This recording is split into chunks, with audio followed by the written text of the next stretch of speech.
آلک و اصحابک یا شفیع المذنبین نحمدہ و نصلی و نسلم علی سیدنا و مولانا محمد رسولہ النبی الامین المکین الحنین الکریم الرؤوف الرحیم اما بعد فاعوذ باللہ من الشیطان الرجیم بسم اللہ الرحمن الرحیم لقد کان لکم فی رسول اللہ اسوۃ حسنہ صدق اللہ العظیم وصدق رسولہ النبی الکریم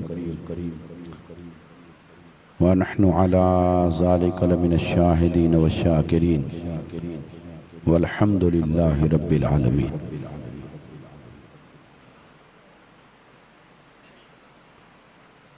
قال اللہ تبارک و تعالی فی مقام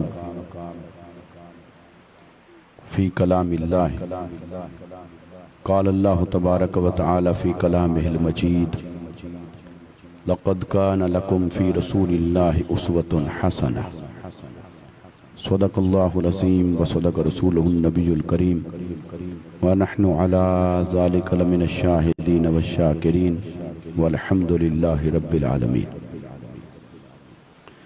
حمد و صلاۃ کے بعد لائق صد احترام حاضرین و سامعین، خواتین و حضرات، اللہ اور اس کے حبیب صلی اللہ علیہ وسلم کا فضل و کرم ہے جس کے صدقے سے ہم سب جمعۃ المبارک کی اس بابرکت نشست کے اندر حاضر ہیں۔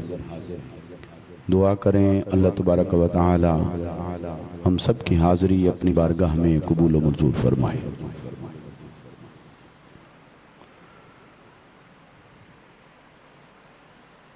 گزشتہ تقریباً 3 یا 4 جمعۃ المبارک پہ حضور تاجدار کائنات صلی اللہ علیہ وسلم کی ولادت باسعادت، آپ کی آمد مبارکہ اور ربیع الاول شریف کے ساتھ منسوب حضور تاجدار کائنات صلی اللہ علیہ وسلم کی نسبت کی مناسبت سے ہماری گفتگو جاری رہی، اور اب انشاءاللہ ہم 3 یا 4 جمعۃ المبارک پہ آپ صلی اللہ علیہ وسلم کی سیرت مطہرہ پر بیان کریں گے،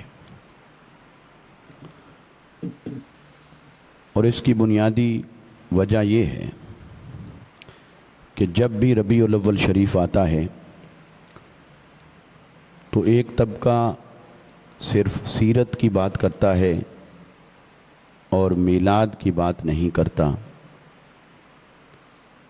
اور دوسری طرف میلاد آقا علیہ السلام کے مولد، ولادت باسعادت، اس کا تذکرہ اور چرچا ہو رہا ہوتا ہے، اور پھر ہم اپنی عملی زندگی کو سیرت رسول صلی اللہ علیہ وسلم کے مطابق ڈھالنے کی وہ کوشش نہیں کرتے جو کہ ہونی چاہیے۔ لہٰذا ان دو کے درمیان اعتدال کی راہ اختیار کرتے ہوئے ہم اپنے موضوع کو میلاد اور سیرت دونوں کے ساتھ جوڑ کر بیان کرنے کی کوشش کر رہے ہیں۔ دیکھیے، آقا علیہ السلام کی ولادت باسعادت ہوئی، یہ ایک حقیقت ہے۔ آپ کی ولادت باسعادت ہوئی، اسے ماننا عین ایمان ہے، اور اس کی مناسبت سے اپنے جذبات کا اظہار کرنا، اپنی محبت اور عقیدت کا اظہار کرنا، یہ ہمارے لیے تقاضۂ ایمان ہے۔ لیکن آقا علیہ السلام کی ولادت باسعادت ایک مقصد کے لیے ہوئی تھی، اور وہ مقصد یہ ہے کہ آقا علیہ السلام اللہ کی تعلیمات کو، اللہ کے دین کو ہم تک پہنچائیں، اور ہماری زندگی ویسی ہو جائے جیسی اللہ کو پسند ہے۔ ہمارا طرز زندگی، ہمارے عمل، ہمارا اٹھنا بیٹھنا، اخلاق، لین دین، تجارت، معاملات، وہ سب کچھ ویسا ہو جائے جیسا اللہ اور اس کے رسول صلی اللہ علیہ وسلم کو پسند ہے۔ تو یہی بنیادی مقصد تھا۔ آقا علیہ السلام کی آمد مبارکہ ہوئی اس لیے تاکہ امت کو سیرت عطا کی جائے۔ آقا علیہ السلام کی تشریف آوری ہوئی اس لیے کہ انسانیت کو زندگی گزارنے کا وہ طریقہ اور راستہ دکھایا جائے جو اللہ کو پسند ہے۔ تو لہٰذا اس مقصد کو اگر کوئی بھول جائے یا اس مقصد کے ساتھ اپنی وفاداری کا وہ اظہار نہ کرے جو تقاضا بنتا ہے، تو یہ بھی کسی طور پر کامل وابستگی کا اظہار نہیں ہوتا۔ اس وجہ سے آقا علیہ السلام کے میلاد اور سیرت کے مابین نہ کوئی تنازع ہے، نہ جھگڑا ہے، نہ کوئی یہ عنوانات ہیں جن عنوانات کے تحت کوئی قوم کو تقسیم کرے یا فکر کو تقسیم کرے، بلکہ میلاد ہوا تو سیرت نصیب ہوئی، اور میلاد کی آمد سے ہی، میلاد کے صدقے سے ہی سیرت عطا ہوئی۔ تو گویا میلاد بنیاد ہے اور سیرت اس کا ثمر ہے۔ میلاد اس کا وسیلہ اور ذریعہ ہے، اور سیرت محمدی صلی اللہ علیہ وسلم اس کا مقصود ہے۔ تو ان دونوں کے ساتھ ہمیں اپنے اسی طرز عمل کا اظہار کرنا چاہیے جس کا تقاضا ہے۔ تو میلاد کے لیے تقاضا ہے کہ آپ محبت اور عقیدت کا اظہار کریں، اور سیرت کے لیے تقاضا یہ ہے کہ ہماری عملی زندگی نیکی اور تقوی کی تصویر بن جائے اور اس کی عملی آئینہ داری بن جائے۔ اور جو لوگ میلاد کے موقع پر یہ سوال کھڑا کریں کہ بھی آقا علیہ السلام کے وصال کی بات کریں اور کہیں کہ آقا علیہ السلام کا وصال ہوا تو صحابہ کرام تو بہت غمزدہ تھے، لہٰذا اس میں یہ دیکھنے والی بات ہے کہ اگر امت کو آقا علیہ السلام کے غم کا راستہ دکھایا جاتا، وصال کا راستہ دکھایا جاتا، تو نفسیاتی طور پر جو تاثر پختہ ہوتا ذہنوں پر وہ یہ ہوتا کہ مصطفیٰ چلے گئے، جبکہ اللہ کی منشا یہ تھی کہ میرے حبیب صلی اللہ علیہ وسلم کی آمد کا تصور پختہ رہے کہ حضور آ گئے، حضور آ گئے۔ آپ سوچئے اگر ہم یہی بات کرتے رہیں کہ حضور چلے گئے، بے شک امر ربی ہوا، آپ نے وصال فرمایا، پردہ فرمایا، آپ عالم برزخ میں تشریف فرما ہیں، اپنے روضہ انور میں تشریف فرما ہیں، مگر اللہ نے آپ کی حیات کو دوسرے لوگوں کی حیات جیسا بنایا ہی نہیں، جیسے آپ کی زندگی کو دوسرے لوگوں کی زندگی جیسا نہیں بنایا، آپ کے وجود کو دوسروں کے وجود جیسا نہیں بنایا۔ تو آپ پر جو تقاضا ہوا امر ربی کا، موت کے دروازے سے گزرنے کا، اجل کا، وہ بھی دوسرے لوگوں جیسا نہیں ہے۔ لہٰذا آقا علیہ السلام کی تشریف آوری کا چرچا رہے گا تو یہ تاثر ذہنوں میں مضبوط ہوتا رہے گا کہ حضور آ گئے۔ اور اگر آقا علیہ السلام کے وصال مبارک، اس کا تذکرہ ہو، اس کے جلسے ہوں، اس کا ذکر ہو، انہی کے عنوانات ہوں، انہی عنوانات سے بات کی جائے، تو آنے والی نسل کو، بچے کو جو ابھی کم فہم ہے، جس کو عقیدے کی تمام باریکیوں کا نہیں پتہ، جس کا علم اور شعور ابھی پختہ درجے تک نہیں پہنچا، تو اس کے ذہن پر تو یہی تصور آتا رہے گا بھی حضور چلے گئے۔ تو جو چلے گئے کا تصور پیدا ہوگا تو ایک گیپ ہوگا۔ تو آقا علیہ السلام نے فرمایا 30 یا کم و بیش ایسے جھوٹے دجال آئیں گے جو نبوت کا دعویٰ کریں گے۔ ان کے دعوے کی بنیاد بھی تو یہی ہوگی کہ پہلے اللہ تعالیٰ پے در پے نبی بھیجتا تھا، انبیاء کے آنے کا ایک تسلسل تھا، اور آقا علیہ السلام آئے تو انسانیت تو رواں دواں ہے۔ اب آپ نے پردہ فرمایا تو آپ کے بعد کسی اور کو ہونا چاہیے، کوئی کہے گا کوئی اور ہے۔ تو لہٰذا آقا علیہ السلام کی ختم نبوت کی حفاظت اور دفاع اسی بات کے اندر پنہا ہے کہ حضور آ گئے۔ جب آ گئے تو آپ موجود ہیں، ہاں اپنے روضہ انور میں تشریف فرما ہیں، لیکن آپ روحانی طور پر امت کے احوال کی نگرانی فرما رہے۔ آپ کے وجود مبارک سے خیر و برکت کا ایک سرچشمہ جاری و ساری ہے، آپ کے وجود مسعود سے فیض اور رحمت کا ایک سرچشمہ ہر وقت جاری و ساری ہے۔ اور آقا علیہ الصلوۃ والسلام کو اللہ تعالیٰ نے آپ کو اور آپ کی روح مبارک کو بھی امت میں رکھا ہے، کیونکہ آپ خاتم النبیین ہیں اور آپ کے بعد کوئی نبی آنے والا نہیں۔ تو لہٰذا یہ میلاد کی بات کرنا، اس میں بہت ساری حکمتیں ہیں۔ ہاں، میلاد میں کوئی بھی یہ اس کی سپورٹ نہیں کرے گا، حمایت اور تائید نہیں کرے گا کہ اس کے اندر خرافات ہونی چاہیے، ہرگز نہیں۔ خلاف دین امور ہونے چاہیے، ہرگز نہیں۔ جو دین کی باؤنڈری ہے اسی کے اندر رہتے ہوئے، شریعت مطہرہ کی حدود و قیود کے اندر رہتے ہوئے آقا علیہ الصلوۃ والسلام کی آمد مبارکہ کا تذکرہ، یہ کئی اعتبارات سے ہمارے لیے خیر و برکت کا ذریعہ ہے۔ لہٰذا میلاد کے موقع پر کوئی اور سلوگن اٹھانا، یہ در حقیقت میلاد مصطفیٰ کی خوشی سے بیزاری کا اظہار ہوتا ہے۔ اگر اس موقع پر کوئی وصال اور غم کی بات کرے تو وہ بھی در حقیقت آقا علیہ السلام کی ولادت باسعادت کی خوشی منانے سے بیزار ہے۔ اگر کوئی دن کا تنازع اور اختلاف کھڑا کرے، دن یہ ہے اور یہ نہیں، تو جو دن اس کے مطابق ہے وہ اس پر بھی تو وہ نہیں مناتا۔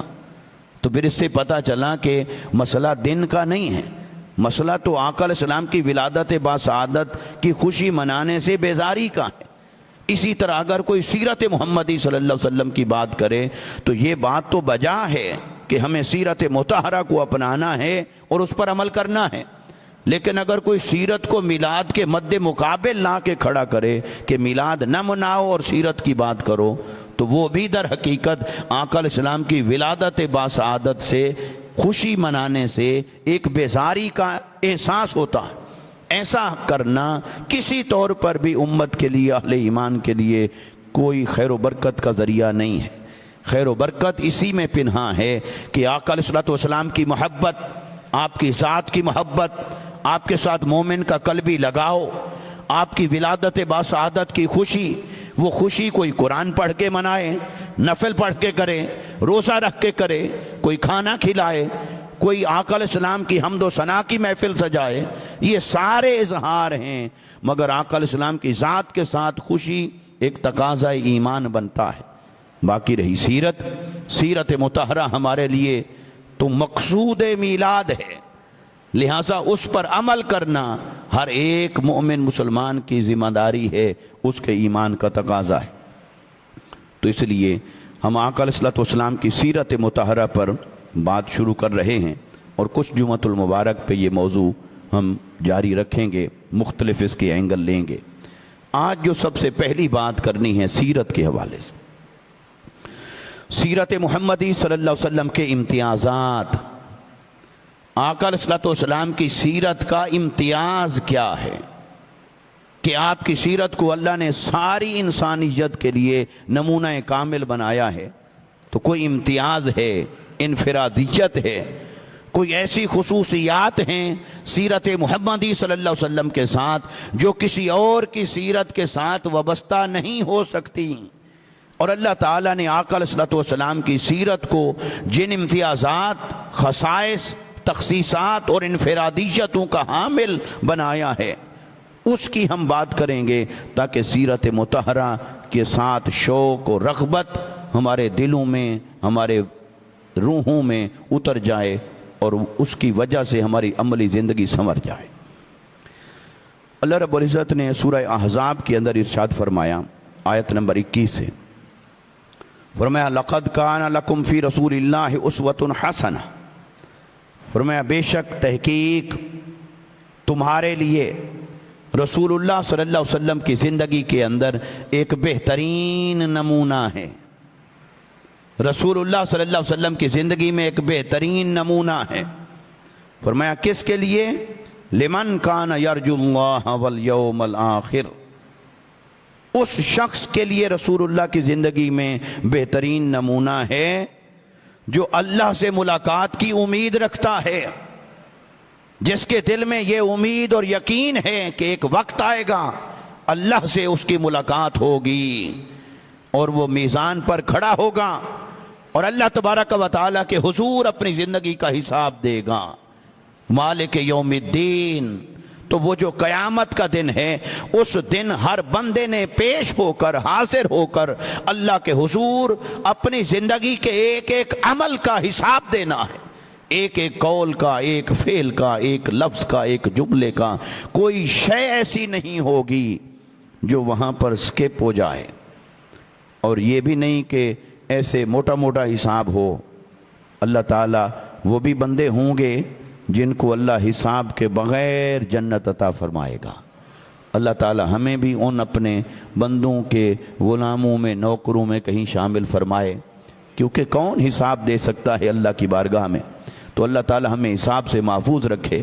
مگر یہ کہ حساب کو نہ تو لائٹ لینا چاہیے، نہ ایسے کہ بندہ بے خوف ہو جائے، بے باک ہو جائے، اور حساب کا اس کے ذہن پر کوئی خوف نہ ہو، کوئی اثر نہ ہو۔ اللہ سے ڈرتے رہنا ہی تو بندگی ہے، اپنے اعمال کی جواب دہی کا تصور یہی تو بندگی ہے۔ یہیں سے بندگی پیدا ہوتی ہے کہ میں کوئی شتر بے مہار نہیں کہ جو کرتا پھروں مجھ سے کوئی نہیں پوچھے گا۔ دنیا میں اگر آپ طاقتور ہیں، یا چوری چھپے آپ نے کچھ کر لیا، یا آپ طاقتور ہیں، قانون آپ کو پکڑ نہیں سکا، کسی کا حق مارا، مظلوم کمزور تھا، وہ آپ سے بدلہ نہیں لے سکا، تو یہ مت سمجھیں کہ بس جو وقت گزر گیا تو اب کون پوچھنے والا ہے۔ اللہ نے فرمایا نہیں، جن کی طرف سے کوئی پوچھنے والا نہیں، ان کی طرف سے پوچھنے والا خود خدا ہے۔ تو حساب تو ہوگا، لیکن اللہ تبارک و تعالی وہ تفصیلی حساب بھی لے گا، کئیوں سے حساب تفصیلی بھی لے گا۔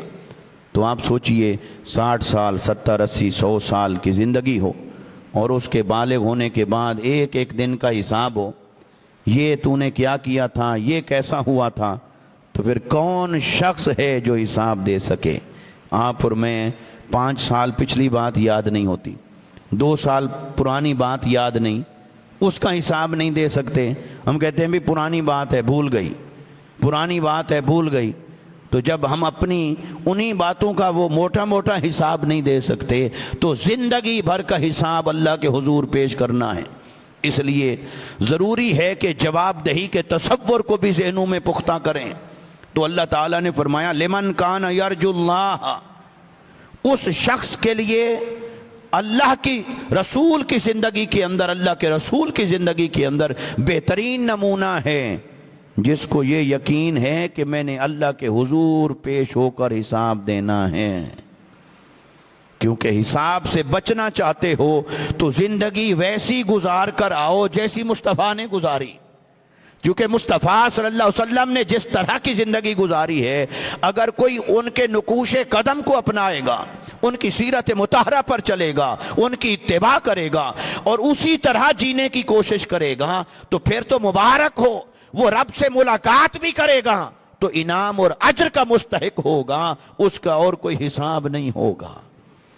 اور اگر اس نے زندگی اس طرح سے نہیں گزاری جو رسول اللہ صلی اللہ علیہ وسلم کی زندگی میں کامل نمونہ تھا، تو اللہ کے حضور تو پیش ہونا ہے، وہاں کھڑے ہونا ہے، اور وہاں کھڑے ہو کر پھر جب اللہ پوچھے گا حساب، تو پھر حساب کے وقت کیا ہوگا انسان کے پاس۔ اس لیے اللہ نے ان 2 چیزوں کو جوڑ دیا آپس میں۔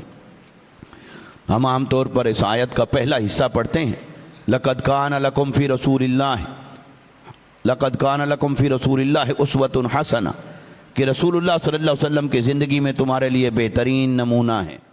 یہاں تک پڑھ کے بات کو مکمل کر لیتے ہیں، چھوڑ دیتے ہیں۔ تو آگے اللہ نے فرمایا یہ بہترین نمونہ ہے کس کے لیے؟ اس کے لیے جس کے دل میں یہ خیال ہے کہ میں نے اللہ کے حضور پیش ہونا ہے، جس کا اس بات پر ایمان ہے کہ میں نے اللہ کے حضور اپنے اعمال کا حساب دینا ہے، جس کو یہ فکر لاحق ہے، یہ خیال جس کے دامن گیر ہے، یہ تصور جس کے قلب و روح میں جا گزین ہے کہ میں نے اللہ کے حضور حساب دینا ہے۔ تو جب اللہ کے حضور حساب دینا ہے تو اس حساب کا کوئی کرائیٹیریا ہوگا، کوئی سٹینڈرڈ ہوگا، کوئی پیمانہ ہوگا۔ تو اس نے کہا حساب کا پیمانہ جو ہے وہ اسوہ حسنہ مصطفیٰ ہے۔ آپ دیکھیں نا، میزان پر کھڑے ہوتے ہیں تو میزان میں ایک طرف کیا رکھتے ہیں؟ ترازو۔ پرانے زمانے کی یاد کر لیں، ابھی تو سب کچھ ڈیجیٹل ہو گیا، تو الیکٹرانک کیلکولیشن اور ڈیجیٹل کیلکولیشن آ گئی. تو ترازو ہوتا ہے نا، ترازو، تو اس ترازو میں ایک طرف رکھتے ہیں باٹ اور ایک طرف رکھتے ہیں کوئی شے، ایسے ہی ہوتا ہے، اور پھر اس کو تولتے ہیں. اگر وہ اس کے مطابق ہے تو ٹھیک ہے، اور اگر کم ہے یا زیادہ ہے تو اس کو برابر کیا جائے گا. تو اس کے برابر ہونا چاہیے، اس کے برابر ہونا چاہیے. تو اللہ تعالیٰ نے انسان کو فرمایا کہ انسان تیرا حساب ہوگا. تو بندے نے پوچھا باری تعالیٰ میری ساری زندگی کے اعمال کو جو ایک پلڑے میں رکھا جائے گا اور میرا حساب ہوگا، تو اس کے لیے پیمانہ کیا ہے، باٹ کیا ہے، وزن کیا ہے، سٹینڈرڈ کیا ہے، کس کے مطابق پورا اترے تو چھوڑ دیا جاؤں گا اور اس سے کم نکلے تو پکڑا جاؤں گا.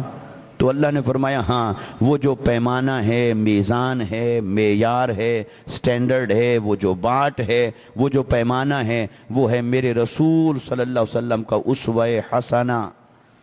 میرے رسول نے جیسے زندگی گزاری، جیسے جیسے میرے رسول کو زندگی میں حالات پیش آئے تھے، جو انہوں نے کیا، یہ ہے پیمانہ، یہ ہے معیار. گویا اللہ تعالیٰ کے پورے نظام کے اندر تمام انسانیت کے لیے جو معیار زندگی ہے وہ سیرت مصطفیٰ ہے، جو پیمانہ ہے زندگی گزارنے کا وہ سیرت مصطفیٰ ہے. جس نے اپنی زندگی کے ایک ایک قدم پر اسی طرح کرنے کی کوشش کی جیسے مصطفیٰ نے کیا، جیسے مصطفیٰ نے بتایا، جب اس کے اعمال کو رکھا جائے گا ترازو کے اندر تو وہ پورا وزن اترے گا اور اس کا بیڑا پار ہے، وہ کامیاب ہے، وہ فلاح اور نجات والا ہے. اب ان دو چیزوں کو پھر ملا کے پڑھیں. فرمایا رسول اللہ صلی اللہ علیہ وسلم کی زندگی میں تمہارے لیے بہترین نمونہ ہے اس شخص کے لیے جس کو دل میں یقین ہے کہ اللہ کے حضور میزان پر کھڑے ہو کر حساب دینا ہے. تو حساب تو جس پیمانے پر ہوگا وہ اسوہ مصطفیٰ ہے، وہ سیرت مصطفیٰ ہے، وہ قول مصطفیٰ ہے، فعل مصطفیٰ ہے، وہ آقا علیہ السلام کی طرز زندگی ہے، آپ کے افعال اور اعمال ہیں. اسی پر رکھ کر پرکھا جائے گا. اس پر پورا اترتا ہے تو کامیاب ہے، اور اس پر پورا نہیں اترتا تو ناکام ہے. تو آقا علیہ السلام کو اللہ نے معیار بنایا تمام انسانیت کے لیے کہ جب حساب لوں گا تو جو دوسری طرف معیار ہوگا، میزان ہوگا، وہ مصطفیٰ کریم صلی اللہ علیہ وسلم کی ذات اور زندگی ہے. پھر اگلی بات کی والیوم الآخر، اور جو آخرت کے دن پر یقین رکھتا ہے، آخرت کے دن کی امید رکھتا ہے، جسے یہ یقین ہے کہ آخرت کا دن ہوگا اور جسے یہ یقین ہے کہ اللہ سے ملاقات ہوگی، تو پھر فرمایا کہ وہ ایسا کرے. وَذَكَرَ اللَّهَ كَثِيرًا، اور وہ جو کثرت سے اللہ کا ذکر کرتا ہے. جس نے اللہ کو بھولا دیا تو اللہ نے فرمایا وہ تو میرے رسول کی طرف بھی نہیں آئے گا، کیونکہ اس نے اللہ کو بھولا دیا. تو جس نے اللہ کو بھولا دیا وہ رسول اللہ صلی اللہ علیہ وسلم کی سیرت کی طرف بھی نہیں آئے گا، کیونکہ وہ اللہ کو بھلائے بیٹھا ہے. تو جب اللہ کو راضی کرنے کی کوئی تمنا ہی دل میں نہیں، کوئی آرزو دل میں نہیں، کوئی جستجو نہیں کہ اللہ کو راضی کروں، اللہ کو جو بھلائے بیٹھا ہے تو پھر وہ راستہ اور ذریعہ بھی تو اختیار نہیں کرے گا. سب سے پہلے تو دل میں یہ تمنا اور جستجو ہونی چاہیے، کاش اللہ مجھ سے راضی ہو جائے، میں کچھ ایسا کروں کہ اللہ مجھ سے راضی ہو جائے، میری زندگی ایسی ہو کہ اللہ راضی ہو جائے، میرا عمل ایسا ہو کہ اللہ راضی ہو جائے، میرا کردار ایسا ہو کہ اللہ راضی ہو جائے، میرا کمانا، کھانا، پینا، خرچ کرنا سب ایسا ہو کہ اللہ راضی ہو جائے، میرا رشتہ داروں سے، دوستوں سے، کولیگز سے، ہمسائے سے معاملات، لین دین، بول چال، اخلاق، طرز زندگی ایسا ہو کہ اللہ راضی ہو جائے. تو پہلے تو یہ دل میں تمنا ہونی چاہیے کہ اللہ راضی ہو. تو بندہ مومن کا مقصود اور مطلوب تو یہی ہے کہ اللہ کو راضی کرے. تو جب اللہ کو راضی کرنا انسان کا مقصود بن جاتا ہے، پھر اس کی جستجو ہوتی ہے، اس کی تمنا ہوتی ہے، اس کی آرزو ہوتی ہے، پھر وہ کوشش میں لگ جاتا ہے کہ کاش اللہ کو راضی کروں. اللہ راضی کیسے ہوگا؟ تو جو اللہ کو یاد رکھتا ہے، اللہ کو راضی کرنے کی کوشش کرتا ہے، وہ جب پھر راستہ ڈھونڈنا چاہتا ہے تو اللہ نے فرمایا راستہ فقط ایک ہے، میرے محمد مصطفیٰ کے دامن سے لپٹ جاؤ، میرے حبیب صلی اللہ علیہ وسلم کی سیرت سے وابستہ ہو جاؤ۔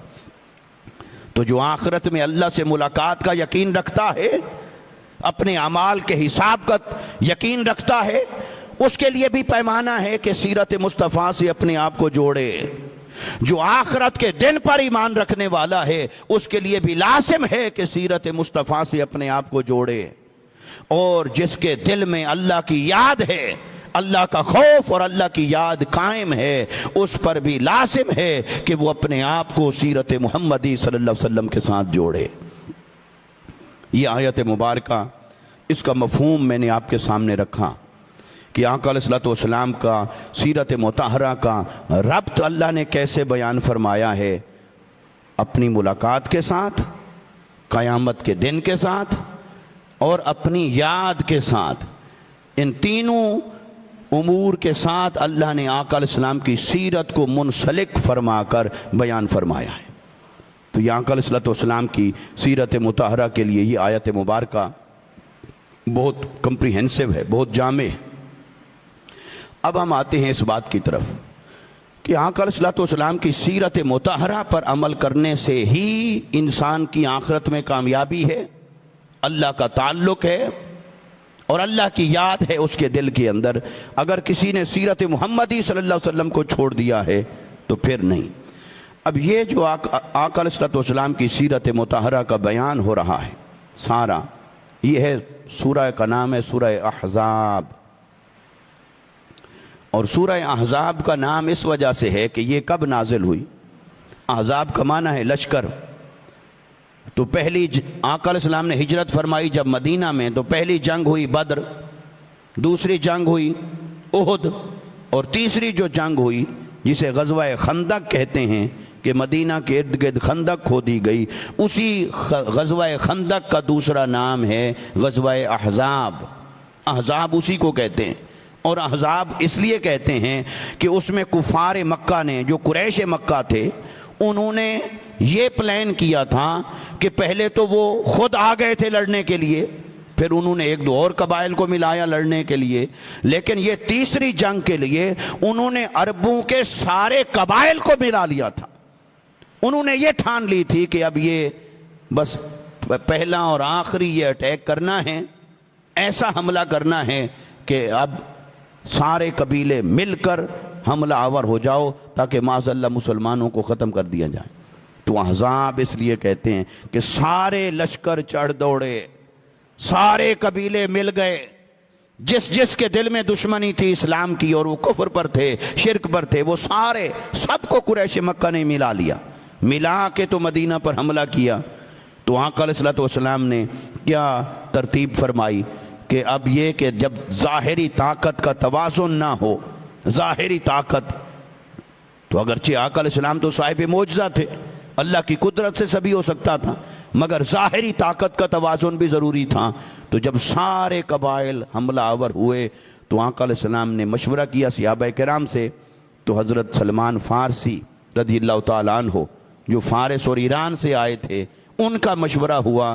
انہوں نے عرض کی یا رسول اللہ صلی اللہ علیہ وسلم، ہمارے ہاں جنگیں ہوتی ہیں اور دشمن ایسے چڑھ دوڑے اور اس سے مقابلہ کرنا ظاہری طور پر مشکل ہو تو خندق کھود لیتے ہیں۔ تو آقا علیہ السلام نے مشورہ پسند فرمایا اور مدینہ کے ارد گرد خندق کھودی۔ گویا وہ بیٹھے رہے خندق کھود کر اندر، اور باہر یہ سارے احزاب اور لشکر جو جمع ہوئے تھے وہ آئے اور مدینہ کے ارد گرد محاصرہ کر لیا جنگ کے لیے۔ چھوٹی موٹی وارداتیں ہوتی رہیں، لیکن ہوا کیا کہ اللہ ایک مہینہ تک کم و بیش وہ بیٹھے رہے اسی طرح خیمے لگا کے۔ تو سوچئے اہل مدینہ پر خوف کا عالم کیا ہوگا کہ پورا عرب چڑھ دوڑا ہے، وہ چاروں طرف بیٹھے ہیں، صرف خندق ہے درمیان میں اور آبادی ہے مدینہ کی، اور وہ بیٹھے ہیں، ان میں بچے بھی تھے، خواتین بھی تھیں۔ یہ جب سارا ماحول تھا تو اللہ رب العزت نے تیز آندھی بھیجی، ہوائیں بھیجی، بارش بھیجی، اور ایسا اپنی طرف سے غیبی مدد کا سامان کیا، ان کے خیمے اکھڑ گئے، ان کی طاقت بکھر گئی۔ وہ مہینہ بیٹھے بیٹھے نامراد اور ناکام ہو کر پھر خود بخود نکل گئے اور چلے گئے۔ یہ سورہ احزاب سورہ احزاب کے اندر اللہ نے بیان فرمایا سیرت مصطفیٰ کو، اسوہ مصطفیٰ صلی اللہ علیہ وسلم کو اللہ نے بیان فرمایا احزاب، سورہ احزاب میں، کیونکہ دشمن کے ساتھ جو آپ کا سلوک ہوتا ہے بہترین پتہ اس وقت چلتا ہے کہ آپ کا اخلاق کیا ہے۔ تو دوستوں کے ساتھ تو ہر کوئی پیار سے بات کرتا ہے، دوست ہو تو اس کے ساتھ تو ہر آدمی پیار سے بات کرے گا۔ وہ آپ کے ساتھ ٹھیک ہے تو آپ اس کے ساتھ کیوں بگڑیں گے؟ آپ بھی اس کے ساتھ ٹھیک رہیں گے۔ تو یہ تو خلق کا پیمانہ نہیں، یہ اخلاق پیمانہ یہ نہیں ہے، کسی آدمی کو پرکھنا ہے یہ نہیں ہے کہ دوستی میں کیا کرتا ہے، پرکھنا تو تب ہے کہ دشمنی میں کیا کرتا ہے۔ اگر دوستی میں وہ واری واری جاتا ہے اور دشمنی آ جائے تو پھر نہ کوئی پرانی بات یاد رکھتا ہے، نہ عزت نہ احترام، پھر گالی گلوچ، پھر نقصان پہنچانے پہ تل جائے، پھر دشمنی، پھر عداوت، پھر جان مارنے پہ تل جائے۔ تو اس کا مطلب ہے کہ وہ جو کچھ اس کے جذبات تھے وہ سب آرٹیفیشل تھے یا عارضی تھے۔ جو انسان کا تدبر اور تحمل ہے اس کا تقاضا یہ ہے کہ دیکھو دوستیوں میں قربانیاں دو یا نہ دو، لیکن کم سے کم دشمنی میں آ کر کسی کو نقصان مت پہنچاؤ، اس وقت یہ سب سے زیادہ ضروری ہے۔ ہمارا عام طور پر کیا ہوتا ہے، اب میرا دل کر رہا ہے اسی موضوع کو میں لے لوں، لیکن نہیں، تھوڑا سا لیکن میسج میں دیتا ہوں۔ اگر ہم اپنی زندگیوں کا جائزہ لیں، ہماری جس سے اچھا تعلق، خوشگوار تعلق چل رہا ہوتا ہے اس وقت ہم سب اچھے ہیں، لیکن جس لمحے تھوڑا سا بگڑ گیا، آپ میں سے میرے سمیت ہر آدمی اگر اپنی اپنی زندگی کا جائزہ لے کہ جس وقت میں بگڑ جاتا ہوں کسی سے یا کوئی مجھ سے بگڑ گیا، کیا اس وقت میں حق پر قائم رہتا ہوں؟ تو شاید ہم میں سے ہر ایک کو جواب آئے نہیں۔ وہ ہمارے پاس اس وقت جسٹیفیکیشن کیا ہوتی ہے، اس نے ایسا کیا کیوں، اس نے ایسا کیا کیوں؟ بھئی وہ جو اس نے ایسا کیا کیوں، کیا یہ چیز آپ کو جواز فراہم کرتی ہے کہ اب آپ جو مرضی کریں؟ آپ وہی کچھ کریں جو اللہ اور اس کے رسول نے اجازت دی ہو، جس سے منع کیا ہو۔ اگر آپ بھی اس کا شکار ہو جائیں تو فرق صرف اتنا رہ جائے گا، اس نے گناہ کیا پہلے اور آپ نے گناہ کیا بعد میں، اس نے زیادتی کی پہلے اور آپ نے زیادتی کی بعد میں۔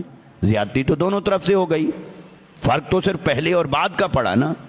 تو یہ کتنا بڑا فلسفہ ہے جس کو ہم لیے پھرتے ہیں زندگی کے اندر۔ بھئی دیکھو پہلے اس نے کیا، پہلے اس نے کیا، اس نے یہ کیا میرے ساتھ، تو پھر اب میں کیوں نہ کروں؟ بھئی وہ جو کچھ پہلے اس نے کیا وہ زیادتی ہے، وہ ظلم ہے، وہ شریعت کی خلاف ورزی ہے، وہ سیرت محمدی صلی اللہ علیہ وسلم کے مخ سے متضاد ہے، متصادم ہے۔ جو اس نے کیا وہ گناہ ہے، وہ غلط ہے۔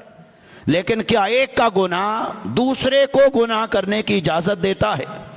ایک کا گناہ دوسرے کو کھلی چھٹی دیتا ہے کہ آپ جو مرضی کریں، آپ کا قیامت کے دن حساب کوئی نہیں ہوگا؟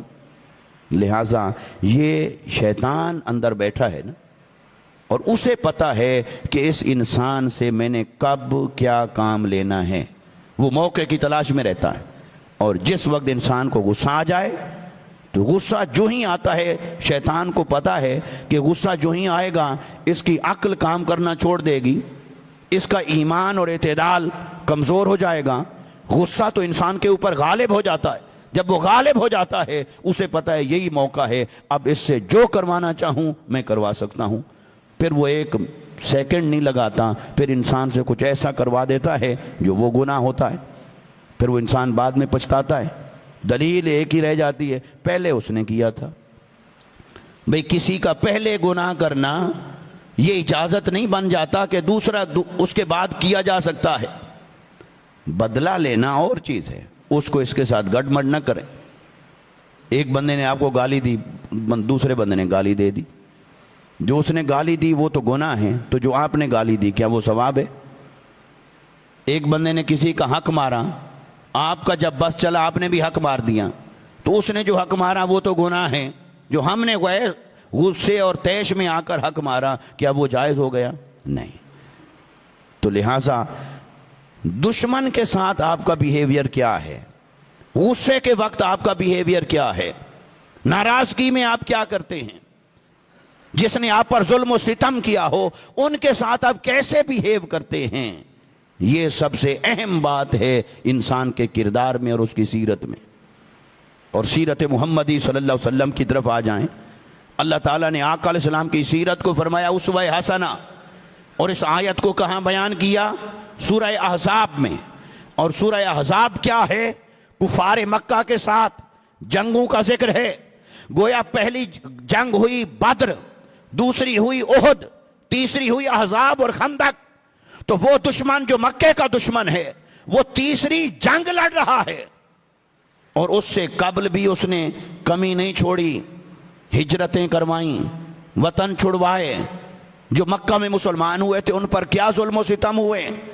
آقا علیہ السلام کے غلاموں پر کتنے ظلم و ستم کیا اہل مکہ نے. حضرت بلال حبشی رضی اللہ تعالیٰ عنہ، حضرت سمیہ رضی اللہ تعالیٰ عنہ جو شہید ہو گئیں، تو دیکھیے کتنے ظلم و ستم ہوئے. وہ سارے ظلم و ستم کرنے والے بنیاد اور جڑ وہ کفار مکہ، وہ قریش مکہ. تو قریش مکہ، کفار مکہ اور عرب، پھر رفتہ رفتہ وہ پھیلتے چلے گئے، بڑھتے چلی گئی دشمنی. پھر جنگ ہوتی ہے، جنگ میں ایک ہے، دوسری ہے، تیسری میں پورا عرب گرد و نواحی چڑھ دوڑتا ہے. اور آقا علیہ السلام کی سیرت کو اسی تناظر میں بیان کیا جا رہا ہے کہ لوگوں دیکھو، دوستوں سے ہر کوئی بھلائی کرتا ہے، پر میرے مصطفیٰ کی سیرت کو پلٹ کر دیکھو مصطفیٰ نے دشمنوں کے ساتھ کیا کیا تھا. پلٹ کر دیکھو تو صحیح مصطفیٰ نے دشمنوں پر کیا کیا. ایک واقعہ اس میں آپ کو یہ عرض کروں.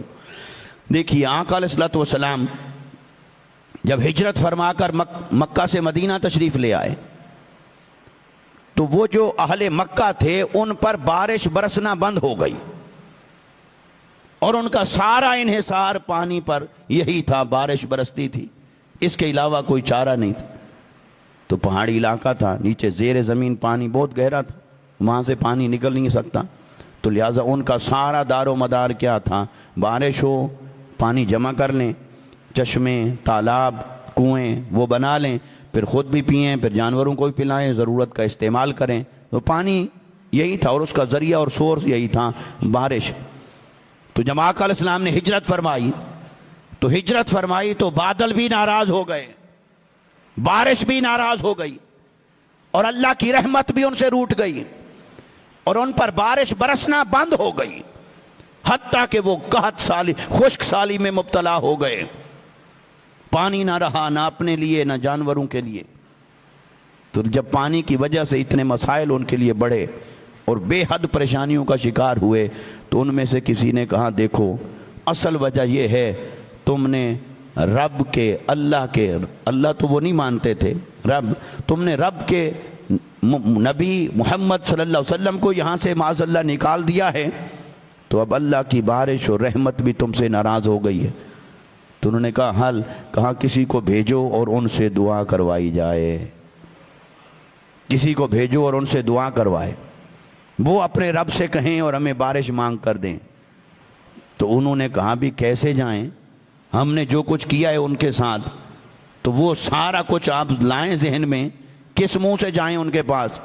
تو کسی نے کہا تم چلے جاؤ، جو تم نے کیا وہ تم تھے، تو وہ تمہارے جیسے نہیں، ان کو رب نے بے مثال بنایا ہے.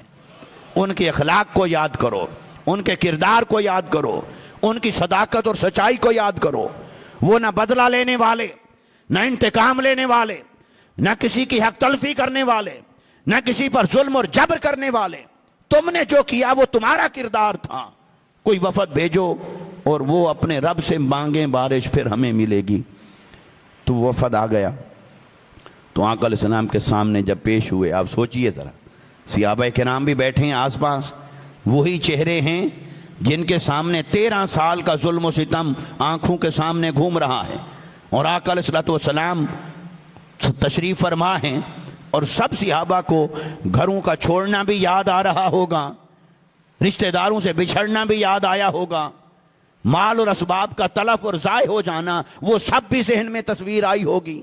جس نے جو ظلم و ستم کیا تھا وہ سارے نقشے ان کی آنکھوں کے سامنے تازہ ہو گئے ہوں گے. مگر وہ جب پہنچے رحمت للعالمین کی بارگاہ میں، اور نہ نبی مانتے ہیں نہ رسول مانتے ہیں، نہ معافی مانگنے کے لیے آئے ہیں، نہ اپنے ظلم کی تلافی کرنے کے لیے آئے ہیں، نہ ایمان لانے کے لیے آئے، ایک کام لے کر آ گئے، اور کام یہ لے کر آئے کہ اے محمد صلی اللہ علیہ وسلم، وہ جب سے آپ ادھر آئے تو بارش نہیں برسی، تو آپ اپنے رب سے ہمیں بارش ہی مانگ کر دیجئے۔ تو آقا علیہ السلام قربان جائیں رحمت للعالمین پر، آپ نے ایک جملہ بھی ایسا نہیں فرمایا کہ اسے چلو اب شرمسار تو کریں۔ آپ اور میں کیا کرتے ہیں؟ ہم کہتے ہیں چلو آج یہ آ گیا ہے، چلو اس کو تھوڑا سا احساس تو دلائیں، کرتے ہیں ایسے کہ نہیں بھی چلو اسے تھوڑا سا آج احساس تو دلاتے ہیں۔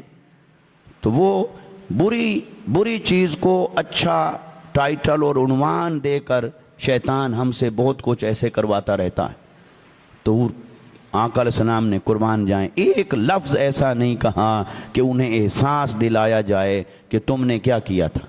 میرے آقا صلی اللہ علیہ وسلم نے دیکھا کہ حاجت مند بن کے بیٹھے ہیں، سائل بن کے بیٹھے ہیں۔ آقا علیہ السلام نے ایک لمحے کے لیے نہ تاخیر کی، نہ ان کو کوئی ماضی کا احساس دلایا، نہ ان کو کوئی شرم دلائی، کچھ بھی آقا علیہ السلام نے نہیں فرمایا۔ انہوں نے کہا کہ اپنے رب سے دعا کریں ہمیں بارش ملے۔ آقا علیہ السلام نے ایک لمحہ تاخیر کیے بغیر رب کی بارگاہ میں ہاتھ اٹھائے، باری تعالیٰ جو کچھ انہوں نے کیا وہ ان کا کردار تھا، مجھے تو نے رحمت للعالمین بنا کر بھیجا ہے۔ میں صرف مومنین کے لیے رحمت نہیں، میں تو عالمین کے لیے رحمت ہوں، کافر اور مشرک کے لیے بھی مصطفیٰ سراپا رحمت ہے۔ تو عرض کی باری تعالیٰ اب تیرا انتقام اپنی جگہ، تیرے اصول اور ضابطے اپنی جگہ، تیرا نظام عدل اپنی جگہ، تیرا نظام عذاب اور انتقام اپنی جگہ، لیکن اگر تو نے مجھے رحمت للعالمین بنایا ہے تو میری رحمت کا تقاضا یہ ہے کہ ان کو ان کی حاجت عطا فرما دے، ان کو ان کی بارش عطا فرما دیں۔ اور اللہ نے بارش عطا فرمائی، بادل برسنا شروع ہو گئے، بارش برسی، اور پھر ان کو ایک ہفتے بعد یا بعض روایات کے مطابق 2 ہفتے بعد پھر آنا پڑا کہ اے محمد صلی اللہ علیہ وسلم وہ بارش جو آپ نے مانگی وہ تو برس رہی ہے، اسے روکیے تو صحیح، ہم سیراب ہو گئے، ہماری ضرورتیں پوری ہو گئیں، ہمارے تالاب بھر گئے، ہمارے کنویں بھر گئے، ہماری ضرورتیں پوری ہو گئیں، اسے روکیے۔ تو میرے آقا نے پھر دعا کی اللہ کی بارگاہ میں، تو وہ بارش رکی۔ یہ ہے رحمت مصطفیٰ کا تقاضا۔ آقا علیہ السلام کی سیرت دشمنوں کے ساتھ کیا تھی؟ اپنوں کے ساتھ ہر کوئی کا احترام سے پیش آتا ہے، لیکن جہاں سے آپ کو تکلیف پہنچی ہو اس کے ساتھ آپ احترام سے پیش آئیں، تب پتہ چلتا ہے آپ کا اخلاق کیا ہے، آپ کا خلق کیا ہے۔ اور آقا علیہ السلام کی سیرت مطہرہ کو اللہ نے جب اسوہ حسنہ قرار دیا کہ بہترین نمونہ ہے رسول اللہ صلی اللہ علیہ وسلم کی زندگی میں، تو وہ آپ کی سیرت ایسی ہے کہ جس شخص نے اسے اپنایا پورا نہ اپنا پائے، کم سے کم ہماری زندگیوں میں سیرت مصطفیٰ کی خوشبو تو نظر آئے، جتنی استطاعت ہو، جتنا بس میں ہو، اس کی خوشبو نظر آئے، اس کا رنگ نظر آئے کہ یہ مصطفیٰ کے غلام ہیں، ان کا قول، ان کا فعل، ان کا بولنا، ان کا اٹھنا، ان کا بیٹھنا، ان کی سیرت، ان کا کردار۔ تو جب سیرت اور کردار میں آقا علیہ السلام کے حسن کا رنگ نظر آئے اور آقا علیہ السلام کی سیرت مطہرہ کی خوشبو نظر آئے، تو وہ ہے کہ جو حقیقت میں غلام مصطفیٰ ہے۔ اس لیے دوستو، میلاد اور سیرت میں دونوں پہلوؤں کو ایڈریس کرنے کے لیے ہم نے پہلے میلاد اور آقا علیہ السلام کے خصائص اور شخصی فضائل پر بات کی۔ اب انشاءاللہ آج سے یہ بیان شروع ہوا ہے سیرت کا، تو اس کو ہم کچھ جاری رکھیں گے تاکہ آقا علیہ السلام کی سیرت مطہرہ سے ہمارے اخلاق اور کردار سنور جائیں۔ اسی میں ہمارے لیے فلاح ہے، نجات ہے، اور یہی آقا علیہ السلام سے محبت اور عشق کا تقاضا بنتا ہے۔